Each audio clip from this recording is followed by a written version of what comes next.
Welcome to Healing and Made Free with Janet Boynes Ministries. Thank you for listening.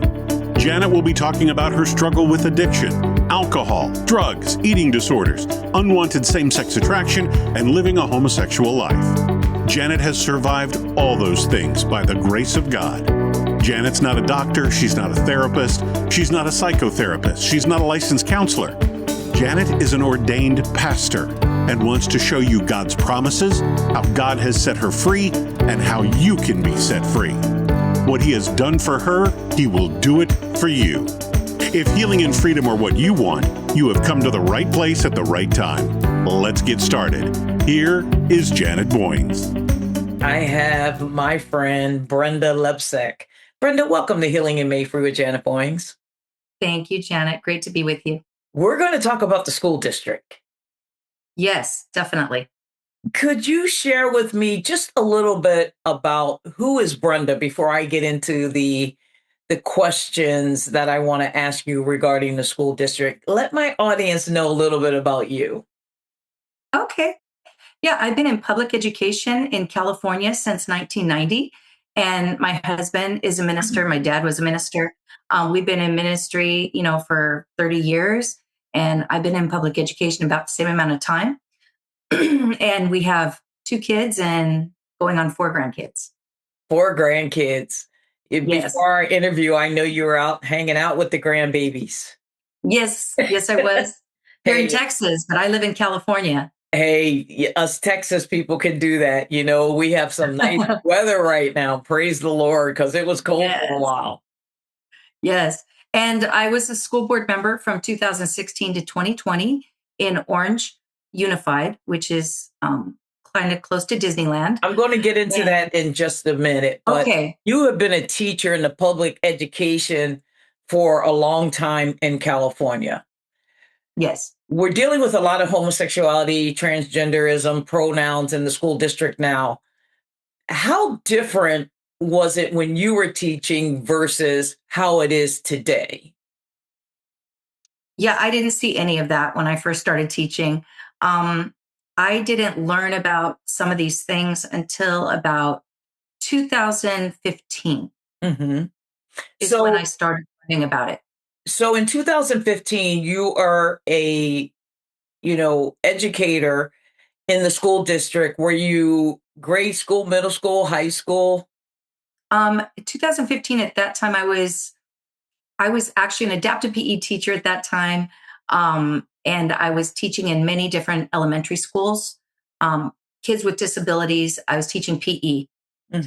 Wow, PE. But I've been a secondary English teacher for many years, middle school and high school. Wow, I favor English teachers. I came to Minnesota to live with my 8th grade English teacher and her husband. They took me under her wing when I was a young kid, the bad kid that kicked out of school. And so she works for NEA, even now, National Education Association. And so she was a great role model. I have a lot of respect for teachers. I even went back to work for the school district for about 5 years in special ed, and that was no easy task. So I understand why teachers need so many days off of school and why they get so many days off of school. When you started, what alarmed you to get to a place where you're thinking, I need to do more? Well, in 2015, I was kind of going through the empty nest syndrome, right? And thinking, wow, I have more time on my hands. And I've been part of this teachers union for such a long time. And I've never been involved with it. I don't know anything about it, really. And they offered all these conferences. And I just felt, I am a person of faith. And as I was praying about, this next chapter of my life, what came to me was that I should get involved in my union. So I started, I thought, okay, I got online and looked at the next conference coming up, and I saw that it was an LGBT conference. That surprised me, but I thought, okay, that's what I'll go to. So I went to that LGBT conference in San Jose, California, and was very shocked at what I heard our president of our union say to its audience. It talked about a Supreme Court case called Friedrich versus CTA, and said that it called, now the person who is the plaintiff and 10 other teachers who are the plaintiffs, they were trying to make it to where being in the union would be optional. You didn't have to join, you could opt out entirely. And so he was calling the plaintiffs spawns of Satan. Mm-hmm. And the name of the president at that time was Eric Hines for California. And so I'm part of the Christian Educators Association. So I went to my hotel room and I called my president and said, have you heard of this Supreme Court case? Because I've never heard of it. And he said, yes. He said, Christian educators are part of the plaintiffs. I'm like, well, I was just called the spawn of Satan then by the president of my union. Wow. It was pretty heavy. In fact, on my website, brenda4kids.com with the number 4, brenda4kids.com, I have it under articles and I have it recorded. So people, they don't have to take my word for it. They can hear him say it in the recording. I'm sure my listeners will believe what you're saying. Not that we are Christians, but sometimes to back it up. Because when I speak around the country, I always have videos to match what I'm saying, so people know that I'm not lying about what I said. But there was something that alarmed you. What was that? Was it what he said to you? That was the biggest red flag because Right. that was my wake up call, because I thought, wow, my union hates me. Mhm. My union is hostile towards people of faith in general. Anyone who doesn't agree with their ideology is considered spawns of Satan. Did they know that you didn't support their ideology, which I'm assuming homosexuality? Well, that's a good point, because LGBTQ plus, that's like all sexualities and genders without any boundaries. That the plus means there's no limits. No limits. It's called, according to No the limits to California anything, Brenda. No limits to anything, from the No. alphabets to how many genders there are. Oh, In fact, that's what another thing that alarmed me later is under the California Department of Ed. Well, first of all, I saw magazines coming in from my union talking about it wasn't just transgender, it was agender, bigender, pangender, all these different genders. And I'm like, what in the world? And all these different pronouns I've never heard of, like Z, they, here, And then I went and looked at our new health framework, because I'm a PE teacher. And a framework for the state is like a blueprint for curriculum writers, okay? That they're supposed to fall in these recommendations from the State Board of Education. And I saw that it had a description of LGBTQ saying that genders and sexualities are ever expansive and ever evolving. wow. Wow. And they gave, during that time, they gave like a 60-day community input before the state board voted on it. So I actually put in a request saying, okay, would you please just add one sentence to that paragraph description saying that pedophilia and minor attracted persons would be exempt from a future sexual identity? Right. And they refused to do it. So when you were a teacher, were you forced to watch or get a lot of information on LGBT students? And was there any children that were thinking about transitioning in the school at the time you were teaching? Well, it really started coming in 2015, Mhm. because they passed a law in California called the California Healthy Youth Act, which is anything but healthy. Right. And that's when we brought in into our sex ed. They started with sex ed in 7th grade through 12th grade, teaching that gender is based on your feelings, and there's many to choose from. Right. Okay, And that's so sad and because also, go yeah, ahead, please. Go ahead. and actually, and defining sexuality is the same way, that there could be. They were normalizing non-monogamous relationships. Polygamy, basically, normalizing pansexuality, terms that like I had never heard before. Right. So they were so new to me, and most parents had not heard about it before either. Why do you think in the school district where our parents pay taxes, or the children's parents pay taxes for them to be taught English and math and social studies and those type of things, why do you think the school district is pushing homosexuality on our students? I mean, I can give you my hypotheticals. Give me your hypothetical. Give me your hypothetical. I mean, when it comes to this gender confusion, because LGBTQ, Q means queer or questioning.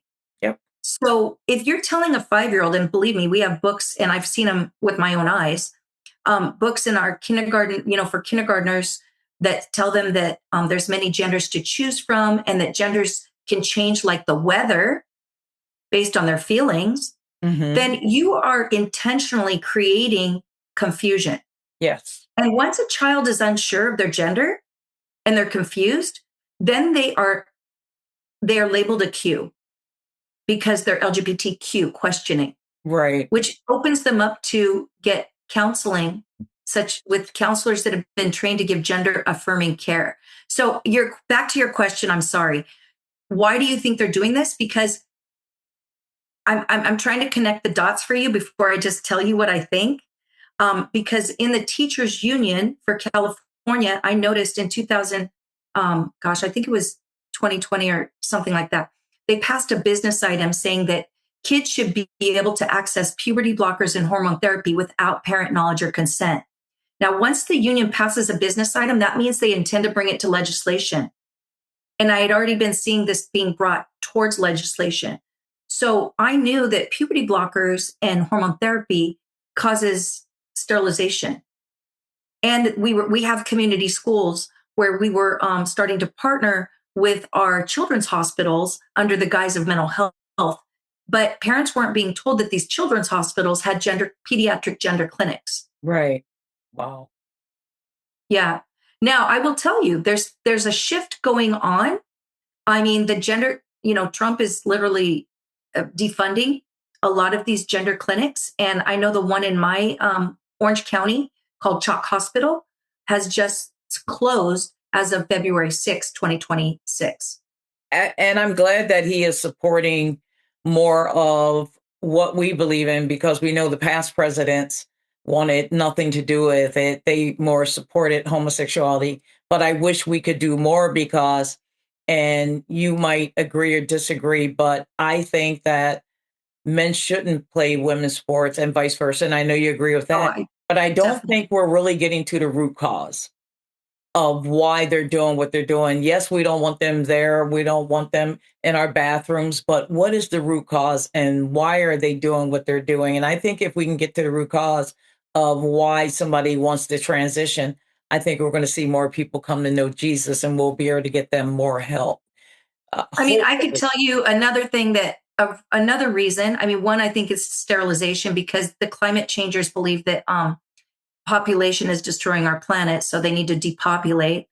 And when I went to a school board conference in 2019, right before the COVID lockdown, Mhm. um, 5,000 school board members were in San Diego, and their keynote speaker was Michio Kaku. He is considered a futurist and a professor in New York. And he was doing a book signing for all the school board members called The Future of Humanity. Mhm. And in that book, they talked about transhumanism. And I know this is going to sound crazy, but this is what his book says that we need interplanetary bodies in order to colonize Mars.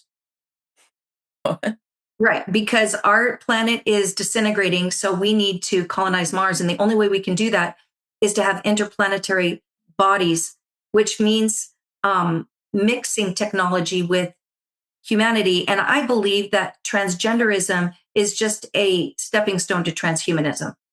Wow. Yeah, well, you just sent a rocket right over my head because there's so much stuff out there. So, Brenda, Yes. you were in the school district, but then you decided to become a school board member. What made Yes. you decide to do that?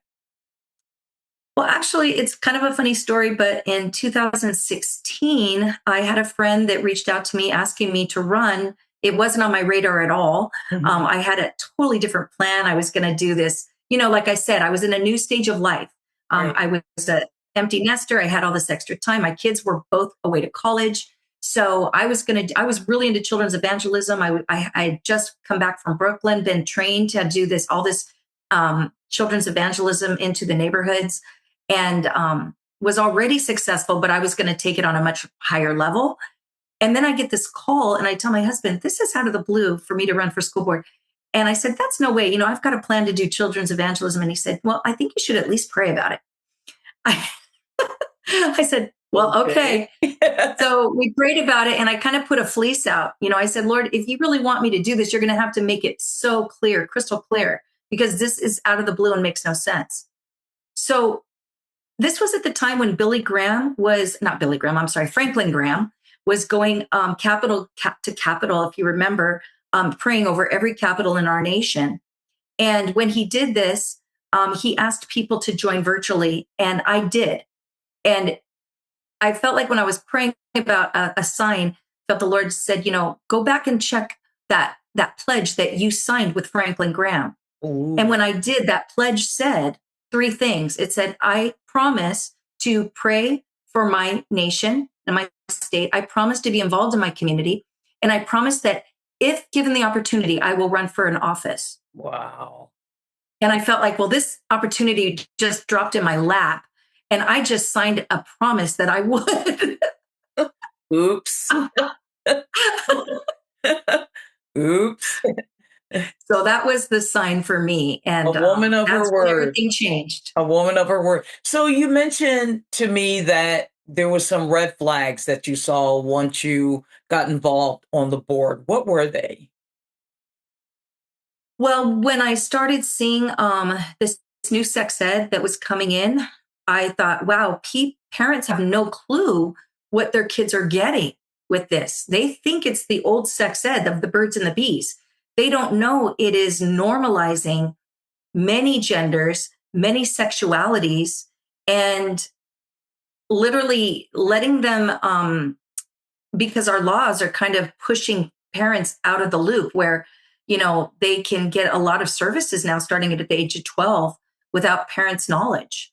And that isn't that what the governor says in California? I think he passed a law that parents, school teachers no longer have to contact parents if their child wants to go in the girls' bathroom, if they want to be called a pronoun, and they are now protected if they do allow that to happen, so they can't be sued.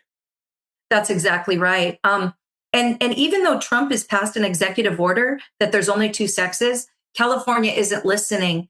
And I don't know if a lot of your listeners are from Texas. I didn't need Trump to tell me there or sign the executive order. I'm glad he did it for those who don't get it, but there's only 2 sexes. And if you Google genders, there's over 50 genders that the world has come up with, which is so ridiculous. The fact remains, Brenda, is that God's design is under attack. But go ahead. Oh, absolutely. Mm-hmm. And I feel like, anybody who's Bible literate, they can see that these patterns, they repeat themselves because once again, what was the main temptation that Adam gave to Adam and Eve? It was that you can be God.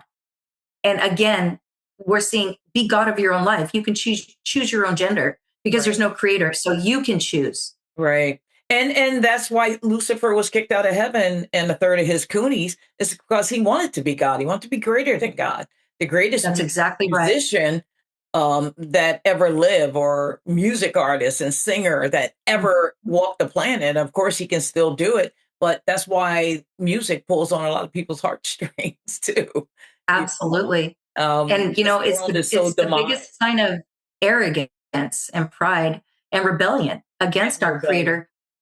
And it's going to continue to happen until we get to a place that we can continue to help those, especially in the school district. When you think about Minnesota, where I lived for 33 years, and their governor who put cat litter in bathrooms, so kids can go to bathroom in a cat litter because they want to be kittens. You know what I mean? It's like, what happened to this planet? However, Satan's like a roaring lion and seeking those he can devour, and people are taking the bait. And we got to continue to pray for our nation and our country. Can you explain to me, which I'm not sure what it is, and my listeners, what is SCOTUS? What was the SCOTUS decision of Mahmoud? Yes. Mahmoud versus Taylor. Taylor. Yeah. Yeah, that's a big one because in the summer of 2025, these things that are coming in to our schools where they're not even letting parents know about it, and they don't find out until their kids come home and hopefully tell them about it, that they learned about these many gender choices or, many sexualities, and just normalizing so many things that go against people of faith. Right. Not only Christians, but Orthodox Muslims, Orthodox Jews, Orthodox Catholics. And I say Orthodox because, as you and I both know, there's a split going on in many of the major religions on these subjects. So there's splits. But the Supreme Court case said that parents must be notified that if there's something that's going to be taught, such as LGBTQ plus and normalized, they must be notified in advance and being given the opportunity to opt out their child of this instruction.